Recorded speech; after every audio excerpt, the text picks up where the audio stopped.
રાણપુર તાલુકામાં જિલ્લા વિકાસ અધિકારીની ગ્રાન્ટમાંથી ઉમરાળા ગામમાં લાઇબ્રેરી બનાવવામાં આવી છે। લાઇબ્રેરી બનતા સ્પર્ધાત્મક પરીક્ષા આપનાર વિદ્યાર્થીઓમાં ખુશીની લાગણી જોવા મળી છે।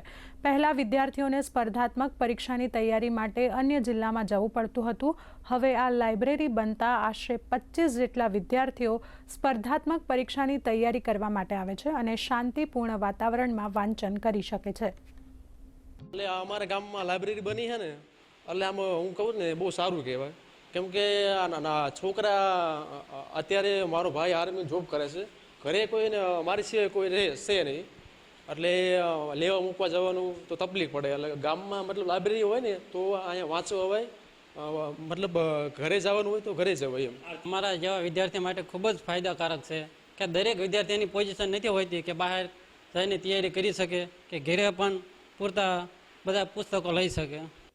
આ લાઇબ્રેરી અમારા ગામ માટે તો ખૂબ ફાયદાકારક છે, કારણ કે ઇતિહાસમાં કે મારી સાંભળણમાં ક્યારે આવું સપનું અમને નહોતું આવ્યું, પણ ગવર્મેન્ટે અને અમારા ગામના સરપંચે જે મહેનત કરી અને લાઇબ્રેરીનું જ્યાં સ્થાપના કરી, એટલે અમારા જે છોકરાઓ છે એ છોકરાઓ અત્યારે વિનામૂલ્યે અભ્યાસ કરી રહ્યા છે અને વિવિધ પ્રકારની સ્પર્ધાત્મક પરીક્ષાઓ જે હોય છે એની તૈયારી પણ અમારા છોકરા કરી રહ્યા છે।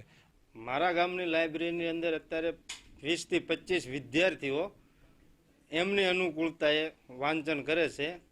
મારા ગામની અંદર મારું ગામ પછાત છે, સરકારી નોકરિયાત છે ને તમામ ગામ પશુપાલન અને ખેતીવાડી સાથે સંકળાયેલું છે, એટલે અમારા જે ગરીબ બાળકોને વાંચવા માટે જે મોટા મોટા શહેરોમાં ગાંધીનગરને જવું પડતું અને ઊંચી ફી ભરી અને હોસ્ટેલમાં રહેવું પોસાય એવું હતું ને, એના હિસાબે અમે ડીડીઓ સાહેબને મેં રજૂઆત કરી।